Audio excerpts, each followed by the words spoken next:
Shri Venkateswara gold తాకట్టులో ఉన్న మీ బంగారాన్ని విడిపించి కొనబడును. Divya diamonds, origin for genuine, certified and effective gems. గురుగారు నమస్కారం. శ్రీమాత్రే నమః. సరే, ఆగస్టు 16 నుంచి 31 వరకు మిథున రాశి వారికి ఎలాంటి ఫలితాలు ఉండబోతున్నాయి? ఫస్ట్ ఆఫ్ ఆల్ ఏంటంటే లగ్నంలో గురువు శుక్రుడు ఉన్నారండి. ఇది మంచిదే చెప్పాలంటే. కాకపోతే ఎప్పుడైతే శుక్రుడు 2వ స్థానంలోకి 21వ తేదీ మారుతున్నాడో ఇది ఇచ్చే రిజల్ట్ ఏమిటంటే ఎప్పటి నుంచో విదేశాలకు వెళ్ళాలి అని అనుకునే వారికి ఒక రకమైనటువంటిది మంచిదే. కాకపోతే ఈ 12వ అధిపతి అంటే ఇన్వెస్ట్మెంట్స్ కారకుడు శుక్రుడు, విదేశాలకు కారకుడైన శుక్రుడు శత్రుక్షేత్రంలోకి వెళ్ళినందుకు కొంచెం ఏదైనా మీరు భూములకు సంబంధించినటువంటి ఇన్వెస్ట్మెంట్స్ చేసేటప్పుడు అది కొంత ఘర్షణ వాతావరణానికి దారితీస్తుంది. సో ఏదైనా ల్యాండ్స్ మీద ఇన్వెస్ట్మెంట్ చేసేటప్పుడు చాలా జాగ్రత్తగా ఉండాలి. కొంతమంది గవర్నమెంట్ ఎంప్లాయీస్, మెడికల్ రంగాల్లో ఉండేవారు పరిచయాలు ఏర్పడతాయి చెప్పాలంటే, అదొకటి. కాకపోతే మీరు ఈ వాహనం మీద వెళ్ళేటప్పుడు 4వ స్థానంలో కుజుడు ఉన్నందుకు కొద్దిగా జాగ్రత్తగా ఉండాలి. ఎక్కువ అతివేగం అనేది అస్సలు పనికిరాదండి. ఇక్కడ అస్సలు అంటే అసలు పనికిరాదు. చాలా కేర్గా ఉండవలసినటువంటి విషయం ఇదంతా కూడా. ఇక వీరికి పంచమాధిపతి ఎప్పుడైతే 2వ స్థానంలో ఉన్నాడో అంటే 5th లార్డ్ అయినటువంటి శుక్రుడు ఫస్ట్ లగ్నంలో ఉన్నాడు. ఇది కొంచెం సంతానాభివృద్ధికి, సంతానం కోసం చేసే ప్రయత్నానికి ఫలిస్తుంది. బట్ ఎప్పుడైతే మీకు 2వ స్థానంలోకి వచ్చాడో ఇది ఇచ్చేటువంటి రిజల్ట్ ఏమిటి అని చెప్పి చూసుకున్నట్లయితే, వాళ్ళు ఏదైనా అంటే ఎప్పటి నుంచో ఏదైనా ప్రాపర్టీ తీసుకుందాం అనుకుంటున్నారు మీ యొక్క సంతానం, లేనట్లయితే ఉన్నట్టుండి సడన్గా వేరే వేరే ప్రాంతాలకు మారడం ఆల్ ఆఫ్ సడన్గా ఇవి ఎక్కువగా జరుగుతాయి. ఈ పంచమాధిపతి చర్రాసుల్లోకి వెళ్ళినందుకంటే, చరం అంటే మనకి మార్పులు అన్నమాట. ఇది ప్రధానంగా. ఇక కుజుడు చూసుకున్నట్లయితే 4లో ఉన్నాడు, 6వ అధిపతి 4లో ఉన్నాడు. అందుకే కొంచెం ఈ వాహనం మీద కానీ భూముల మీద కానీ ముఖ్యంగా మనకుండే ప్రాపర్టీ మీద అప్పులు చేసేటప్పుడు లేదా వేరే వాళ్ళ ప్రాపర్టీ పెట్టుకొని మనం అప్పు ఇచ్చేటప్పుడు ఆ డాక్యుమెంట్స్ అన్ని ఎలా ఉన్నాయి ఏంటి అనేటువంటిది చూసుకొని తీసుకోవాలి. అండ్ అలాగే వివాహ సంబంధించిన విషయంలో కొంత స్ట్రెస్ ఉంటుంది. ఇట్ ది సేమ్ టైం కొద్దిగా ఇక్కడ మీకు మాత్రమే కాకుండా అంటే ఈ జాతకులకు మాత్రమే కాకుండా ఈ కుజుడు 4లో ఉంటూ సప్తమాన్ని చూస్తున్నాడు కాబట్టి వివాహ సంబంధించిన విషయంలో ఈ సమయంలో కుదిరేదంతా కూడా స్ట్రైట్ ఫార్వర్డ్ నేచర్ ఉన్న పర్సన్స్ కుదురుతుంటారు వీళ్ళకి పెళ్ళికి. ఒకవేళ పెళ్ళి అయిపోయింది మీరు గమనిస్తే కనుక ఇప్పుడు కుజుడు 4లో ఉండి సప్తమాన్ని చూస్తున్నందుకు కొంచెం అగ్రెసివ్గా ప్రవర్తించడం జరుగుతూ ఉంటుంది అవతల వాళ్ళ దీంట్లో కూడా చూసుకున్నట్లయితే.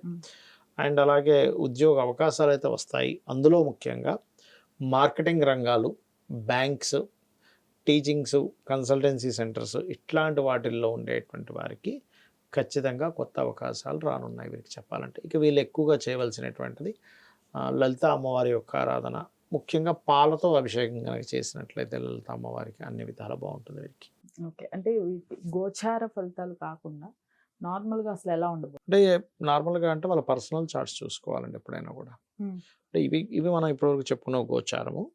Personal chart is very accurately మీకు ఏ స్టెప్ తీసుకోవాలి, మీరేమిటి, మీకు గతంలో జరిగిన అంశం ఏమిటి, ఫ్యూచర్లో ఎక్కడ మీకు మళ్ళీ అలాంటివి రిపీట్ అవ్వబోతున్నాయి, అది గుడ్ లక్ కావచ్చు ఏదైనా అనేటువంటి చాలా స్పష్టంగా మీకు మీ యొక్క పర్సనల్ చార్ట్ చెప్తుంది.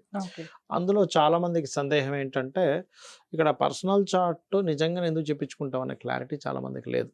ఏమనుకుంటారంటే ఏలినాటి శని ఉంది చూసుకోవడానికి, సర్పదోషం ఉందేమో చూసుకోవడానికి, లేకపోతే ఏదో మన నారాయణ బలి, మన ఆశ్లేష బలి అంటారు, ఇవేమైనా ఉన్నాయేమో చెక్ చేసుకుందాం అనుకుంటారు. కానీ దానికోసం కాదు యాక్చువల్గా చెప్పాలంటే. ఇప్పుడు డాక్టర్ గారి దగ్గర కలుస్తున్నామంటే అది ఆపరేషన్ కోసం కలవం కదండి. ప్రతిసారి కూడా మన బాడీ చెక్ చేస్తారు. చెక్ చేసి ఏం తక్కువగా ఉన్నాయి, వైటమిన్స్ తక్కువగా ఉన్నాయా, బ్లడ్ సెల్స్ తక్కువగా ఉన్నాయా, లేకపోతే ఇమ్యూనిటీ తక్కువగా ఉందా, అసలు ఎందుకు బాధపడుతున్నారు మీరు అనేది ఎలా ఉంటుందో మెడికల్లో సేమ్ యాజ్ ఇట్ ఈజ్ మన ఆస్ట్రాలజీలో కూడా లగ్నం బలహీనంగా ఉంది అంటే వీళ్ళు ఎందుకు ఎదగలేకపోతున్నారు, లగ్నం చెప్తుంది అది.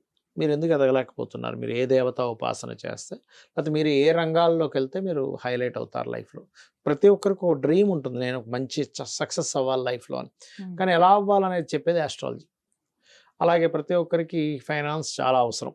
ఎవరికైనా కూడా ఆఖరికి అడుక్కునేవాడి దగ్గర నుంచి అంబానీ వరకు అందరికీ డబ్బులు కావాలి, అవునా కదా? అయితే వాళ్ళకి ఏ మార్గంలో వస్తుందనేది తెలుసుకోవాలండి ఎప్పుడు కూడా. ఎందుకంటే దానికి చదువుకి సంబంధం ఉంటుంది. చాలామంది లైఫ్స్లో జరిగే మిస్టేక్ ఏంటంటే వాళ్ళ లైఫ్లో ఒక మార్గంలో ధనయోగం ఉంటుంది, వీళ్ళు చదివిన మార్గం మరొకటి అవుతుంది. అందుకని చాలామంది చూడండి, అయ్యో మేము పలానా బీటెక్ చేశానండి కానీ అకౌంట్ సెక్షన్లో జాబ్ చేస్తున్నానండి అంటాడు. లేకపోతే ఇంకోటి ఏదో డాక్టర్ చదివాను యాక్టర్ అయ్యానంటారు. మరి వాళ్ళకి ఎలా ఉంటుందంటే ఇన్ని 7 years చదివాము ఏమిటిది. కానీ నేనేమంటానంటే మీరు చిన్నప్పుడే కనుక వీళ్ళకి ఎందులో ధనయోగం ఉందో చూసుకుంటే వీళ్ళు ఆ రంగాల్లో కనుక వెళితే ఆటోమేటిక్గా సక్సెస్ అయిపోతారు. ఏంటంటే ఇక్కడ హాబీగా నేర్చుకునేటువంటి విద్యలు వేరు, ప్రొఫెషన్గా తీసుకోవాలనుకున్నప్పుడు తీసుకునే విద్యలు వేరు. ఈ క్లారిటీ మనం పెంచుకోవాలి ఎప్పుడు కూడా. అలాగే కొంతమందికి రకరకాల శాపాలు ఉంటాయి. అంటే మాతృశాపం అంటే అన్నదమ్ములతో గొడవలు, మాతృశాపం సొంత తల్లితోనే, సొంత తల్లే కొడుకుల మీద కేసు పెట్టిన కేసెస్ నేను చాలా చూశాను. పితృశాపం లేదా తండ్రితో బాగోపోవడం ఎందుకు అవుతాయంటే వీళ్ళకి 3వ స్థానం పాడైంది అనుకోండి, అన్నదమ్ములతో గొడవలు వస్తుంటాయి. ఇక్కడ మనం అర్థం చేసుకోవాల్సింది ఏంటంటే పాస్ట్ లైఫ్లో ఏదో మనం తప్పు చేసాం, సో ఇక్కడ నువ్వు ఎలా జీవించాలని చెప్తుంది మన పర్సనల్ చార్ట్. లేకపోతే నువ్వు ఏదైనా అగ్రిమెంట్స్ చేసేటప్పుడు ఈ 3rd house పాడైతే కూడా ఇబ్బంది వస్తుంది. ఏ రోజుల్లో చేయకూడదు, ఏ రోజుల్లో నువ్వు అగ్రిమెంట్స్ జోలికి వెళ్ళకూడదు అని ఒక క్లారిటీ ఇస్తుంది. అదేవిధంగా మీరు ఏ సైడ్ అంటే ఎప్పుడు మీరు ప్రాపర్టీ కొనుక్కుంటారు, అసలు ఎలాంటి ప్రాపర్టీ కొనుక్కోవాలి, మీరు అసలు ప్రాపర్టీ కొనొచ్చా కొనకూడదా ఒక క్లారిటీ ఇస్తుందండి. ఇప్పుడు ఒక వ్యక్తికి కనుక ప్రాపర్టీ మూలంగా బాగోలేదనుకోండి, వాళ్ళు ప్రాపర్టీ కొనడం వల్ల అక్కడ నుంచి డౌన్ఫాల్ అవుతుంది, గ్రోత్ అనేది ఉండదు. అలా కాకుండా అతనికి బాగాలేదని తెలిసినప్పుడు వాళ్ళ జీవిత భాగస్వామి భార్య పేరు మీదో, పిల్లల పేర్ల మీదో, లేకపోతే తల్లిదండ్రుల పేరు మీదో కొనుక్కుంటే ఏమవుతుందంటే అప్పుడు ఆయనకి ఎఫెక్ట్ ఉండదు. నాట్ ఓన్లీ ప్రాపర్టీ ఒకటే కాదు, 4వ స్థానం పాడైతే ఈవెన్ వెహికల్ కొనుక్కున్నా కూడా ప్రాబ్లం వస్తుందండి. అది పర్టికులర్గా తెలుసుకోవాలి. సంతానాభివృద్ధి కావచ్చు, వివాహం ఎప్పుడు చేసుకుంటే బెస్ట్ అనేది, ఇన్వెస్ట్మెంట్స్ ఎప్పుడు చేసుకుంటే బెస్ట్ అనేటువంటివి, ఇలాంటి అనేకమైనటువంటి అంశాలు. కొంతమంది చూడండి విదేశాలకు వెళ్తారు, అక్కడికి వెళ్ళి ఊరికే ఇక్కడ నుంచి పాపం తల్లిదండ్రులు మనీ పంపిస్తూ ఉంటారు, వీళ్ళు బాధపడుతూ ఉంటారు ఎప్పుడు సెటిల్ అవుతారా, నేను ప్రతి నెల 1,00,000-2 లక్షలు పంపించలేకపోతున్నాను, అప్పులు చేసిన వీళ్ళు బాధపడుతూ ఉంటారు. వీళ్ళకి ఎలా అయిపోతుందంటే అబ్బా వీడు ఇక్కడేదో చదువుకొని ఏదో ఉద్యోగం చేసుకుని అయిపోను, ఇప్పుడు 1 కోటి రూపాయలు అప్పు ఉంది, ఎందుకు పంపించామరా బాబు అనుకుంటూ ఉంటారు. ఆ అప్పు మీద అప్పు ఎందుకు అవుతుంటాయంటే 6వ స్థానం పాడవుతుంది. సో మనం వెరీ క్లియర్గా ఈ ఆస్ట్రాలజీలో ఇప్పుడు అసలు మనం అప్పు చేసి పంపించవచ్చు ఒక పిల్లవాడిని, is it benefit are not అని ఒక క్లారిటీ ఇస్తుంది.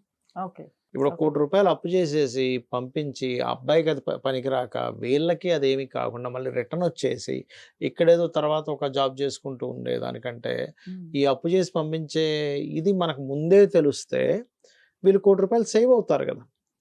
ఒక ఆస్ట్రాలజీ పర్ఫెక్ట్గా మనకు చూడడం వస్తే 1 కోటి కాదు కొన్ని కోట్ల రూపాయలు సేవ్ అవుతాయి మనకి. డబ్బులు పక్క పెట్టండి, మానసిక స్ట్రెస్ ఎంత ఉంటుంది, తల్లిదండ్రులు ఎంత స్ట్రెస్ పెడతారండి, రాంగ్ దాంట్లో ఇన్వెస్ట్మెంట్ చేశాం పోయింది. అలాగా అనేకమైనటువంటి అంశాలు చెప్తుంది. మీరు ఏ దేవతను ఉపాసిస్తే మంచిదో చెప్తుంది, మీకు ఎప్పుడు రైట్ టైమో చెప్తుంది, ఎప్పుడు జాగ్రత్తలు తీసుకోవాలో చెప్తుంది, ఏ రిలేషన్ మీకు బాగుంటుందో చెప్తుంది. కొంతమందికి 2 వివాహాల యోగం ఉంటుంది, వాళ్ళకి తెలియక వివాహం చేసుకుని గొడవలు అయ్యి కోర్టు కేసులు అయ్యి మళ్ళీ దాని తర్వాత డివోర్స్లు అయిపోయి అదొక 4-5 సంవత్సరాల ప్రాసెస్, మళ్ళీ గొడవలు గందరగోళాలు, ఇంకొక సెకండ్ మ్యారేజ్ విషయంలో ఏదో అడ్జస్ట్ అయ్యి మళ్ళీ చేసుకోవడం. ఇవన్నీ కాకుండా ముందే తెలుసుకుంటే అర్క వివాహమా కుంభ వివాహం చేసుకుని దానికి సంబంధించిన పరిహారం చేసుకొని సేవ్ అవ్వచ్చు.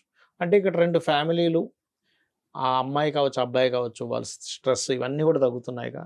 సో ఇటువంటివన్నీ కూడా చాలా క్లియర్గా చెప్పొచ్చు ఆస్ట్రాలజీలో.